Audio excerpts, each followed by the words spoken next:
Nutrición y ejercicio físico. El hombre antiguo, hasta que no aprendió a manipular las piedras, palos y huesos como armas, no era cazador, sino más bien era el cazado. La necesidad obligó al hombre prehistórico a variar sus hábitos alimenticios con dietas menos sabrosas, pero mucho más abundantes porque eran alimentos que no se podían guardar, sino debían ser guardados para épocas de escasez. Los egipcios se alimentaban de lentejas, hortalizas, frutos y tallos. La clase privilegiada comían huellas, terneras, cabras y ovejas, ya que comían higos, frutas, uvas, sandías, melones, peras, melocotones, y lo interesante es que no comían lácteos. Luego los hebreos fue la primera comunidad que le dio simbolismo a la alimentación, con el uso del pan y el vino.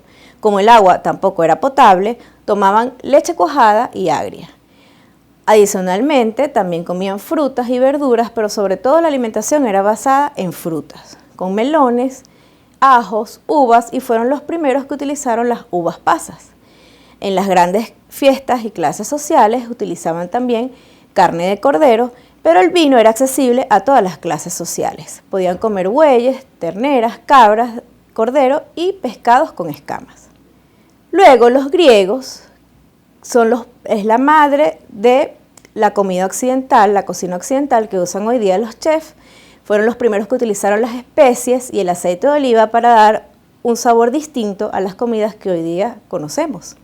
Utilizaron el aceite de oliva para su alimentación, para sus ensaladas, y también los médicos lo utilizaban para asistir el parto y untar la piel para dar tratamiento a algunas enfermedades.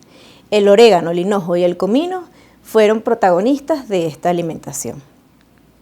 Los romanos, por otro lado, también utilizaron algunas especies, pero sobre todo utilizaron el olivo y el aceite de oliva. También utilizaron el granado y el membrillo y algunas frutas. Los romanos fueron los que introdujeron por primera vez las 3 comidas, conociendo lo que hoy día utilizamos los seres humanos como el desayuno, el almuerzo y la cena, y las hierbas como la menta, la albahaca y la miel.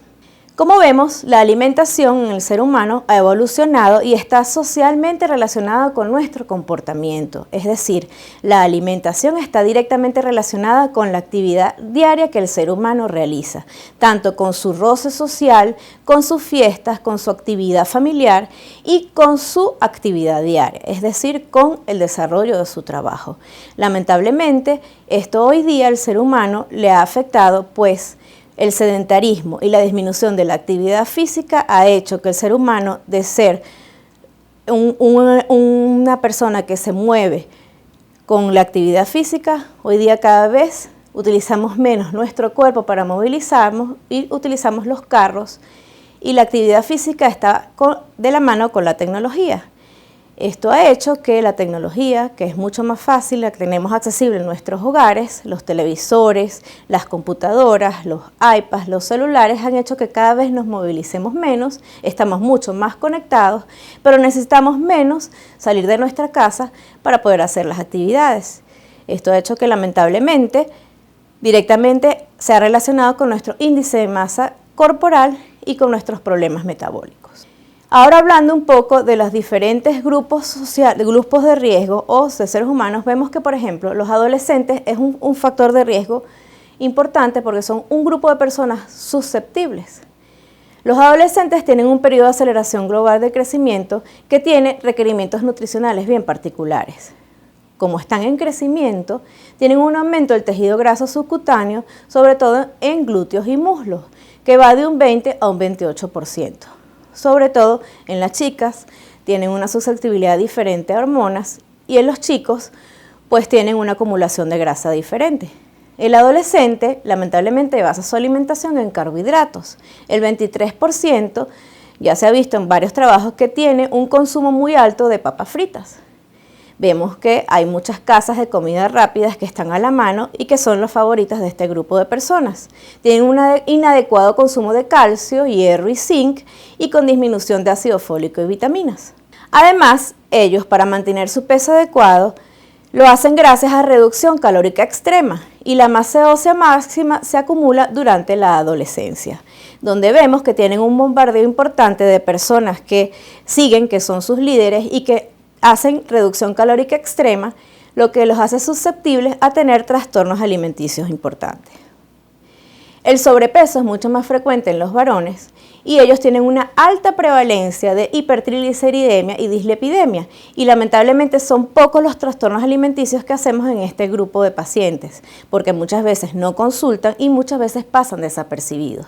La ortorexia es un gran problema alimenticio que se define como una obsesión hoy día por la alimentación de comida sana, pero muchas veces llegando a límites patológicos donde a veces hay una afectación de comportamiento social e incluso cultural, donde pasamos de una alimentación que inicialmente podía ser patológica y más bien con exceso consumo de carbohidratos a hacer una ortorexia, que es un exceso de comida sano, donde más bien hay una malnutrición porque entonces dejamos de consumir lo que se requiere y hacemos una disminución de calorías y caemos en la llamada ortorexia, donde por ejemplo son susceptibles los adolescentes, generalmente mujeres, aunque también los caballeros es frecuentemente visto pero no diagnosticados, que solo consumen aguas y frutas, en donde vemos que por bombardeos y muchas veces redes sociales, donde consumir solo chía, consumir solo algún que otro vegetal y agua, los adolescentes son susceptibles a caer en este tipo de trastorno alimenticio, donde muchas veces revistas, clases sociales, redes sociales y siguiendo actores y gente importante para ellos intentan ser como las imágenes que vemos en pantalla. En el adolescente, la intervención alimentaria debería ser suficiente, donde enseñándoles que el ejercicio debe ser la prioridad. En ellos es mucho más frecuente el atracón, donde pasan largos momentos sin comer y luego les dan muchas ganas de comer y hacen el atracón. Y es donde caen en la llamada bulimia. Son frecuentemente pacientes que abusan de diuréticos, de medicamentos para adelgazar y el uso de lactantes. Pero incluso los adolescentes normopesos suelen ser malnutridos. Figuras importantes como Shakira, en sus inicios, que tenía sobrepeso, han caído en trastornos alimenticios, o Elton John públicamente ha dicho que también cayó en bulimia. Entonces, muchos de los actores y personajes famosos han tenido trastornos alimenticios. Los adolescentes tienen altas demandas de vitamina B12, ácidos fólicos, y que son necesarios para la síntesis de DNA y RNA. Del 10 al 50% de ellos tienen deficiencias de ácidos fólicos y de otros electrolitos. En la adultez también, y sobre todo previo a la concepción, el consumo dietético es muy importante, puede afectar la fertilidad. Y sabemos que en procedimientos de fertilidad, el primer tratamiento es la reducción del IMC con una intervención nutricional adecuada.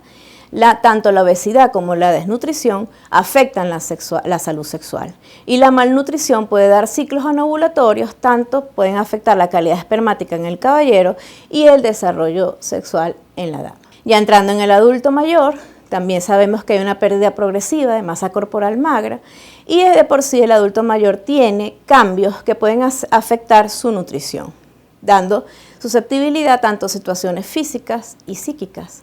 Ellos de por sí tienen disminución del contenido de agua, del contenido mineral óseo, disminuye su absorción de calcio y disminuye su metabolismo basal.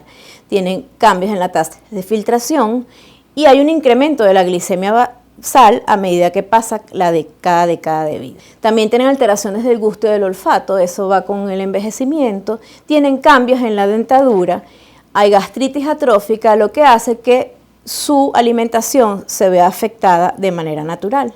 Tienen retraso en el vaciamiento gástrico y en la motilidad intestinal. Disminución de toda la actividad pancreática de los neurotransmisores y un desequilibrio del binomio anabolismo-catabolismo.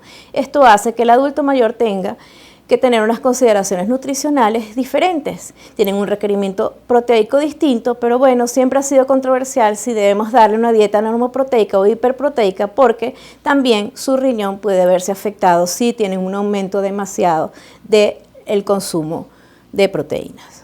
Es así que ellos deberían tener un consumo importante de energía, de carbohidratos, pero controlado para no aumentarles tampoco el riesgo de diabetes.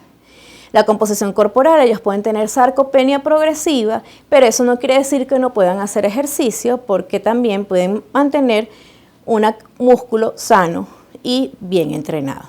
Tienen un aumento de la masa grasa, por lo tanto deben mantenerse en actividad física regular. También hay que vigilar la calidad de los ácidos grasos y garantizar el aporte de ácidos grasos en los adultos mayores, pero sobre todo ricos en omega 3, que son los que tienen efecto antiinflamatorio y se ha demostrado que también efecto vasodilatador. Debemos tener con ellos que ellos tienen niveles de vitamina B12 disminuidos y sabemos que eso se puede asociar a demencia vascular, por tanto, y otros trastornos degenerativos, por tanto debemos verificar que tengan consumo suficiente. Suplementar vitamina D, suplementar alimentos como pescados y lácteos en ellos para que su actividad cerebral sea favorecida. Así como zinc, cromo y hierro favorecen la sensibilidad gustativa y evitar en exceso el consumo de café y té. El ejercicio extremo puede producir amenorrea, alteraciones de fertilidad y osteopenia, que es la triada del atleta, donde vemos que atletas extremas, olímpicas, pueden tener estos trastornos, pueden tener disminución relativa de estrógeno y alteraciones del metabolismo energético. Los hábitos nutricionales tempranos son una inversión para la salud futura y vemos que son símbolo de tradición. Si vemos una tortilla, sabemos que pensamos en España, unos tallarines, pensamos en China o unos hallacas en nuestro país. Vemos que son símbolos de celebración y socialización, placer y confort. Los cambios en el peso corporal son interacciones complejas que tienen que ver con nuestro género, tamaño y masa muscular, tienen que ver con la actividad, el consumo de energía, hormonas y nuestro sistema metabólico. Es una variación individual y depende de todo esto. Para lograr bajar de peso, tenemos que combinar el incremento de actividad con disminución de la ingesta. Si caminamos 1.6 kilómetros, consumimos 100 calorías y si andamos en bicicleta estática, consumimos 200 calorías. Y tan solo disminuir refresco, que son 480 gramos que trae de azúcar, logramos disminuir 200 calorías. Recomendaciones: fomentar el uso de la pirámide o trompo alimenticio, atesorar el sazón familiar, cocinar en casa, disminuir la ingesta, comer en casa, por supuesto que es menos consumo calórico, menos gasto, utilizar la comida como comunicación familiar, disfrute social, comidas placenteras respetando culturas y gustos. Para tener un programa exitoso incluye compromisos a largos plazos, metas realistas, planes individualizados de alimentación y técnicas para resolver problemas desencadenantes y ejercicios, porque muchas veces los trastornos alimenticios tienen de base un problema que debemos resolver, que suele ser depresión y suele ser un problema en casa. A la final, las recomendaciones son para adultos entre 18 y 64 años, el ejercicio. Debemos siempre recomendar una media de 150 a 300 minutos de actividad física de intensidad moderada o 75 a 150 minutos de actividad física de intensidad vigorosa o una combinación de ambas equivalentes cada semana. Los beneficios incluyen mortalidad de todas las causas de las enfermedades cardiovasculares y mejoría de la salud mental y cognitiva. Estas son las recomendaciones de la OMS, fortalece nuestros músculos y fortalece nuestra vida. Debemos prescribir el ejercicio, escribirlo en un récipe como escribimos los medicamentos, decirle a nuestros pacientes qué debe hacer y cómo hacerlo. Si no sabemos hacerlo, asesorarnos, escribírselo como mandamos los medicamentos, caminar todos los días, realizar ejercicios, cómo hacerlo, que lo anote, que tome las medidas y que nos los traiga en la consulta. Proponte alcanzar unas metas altas y no te detengas hasta llegar allí.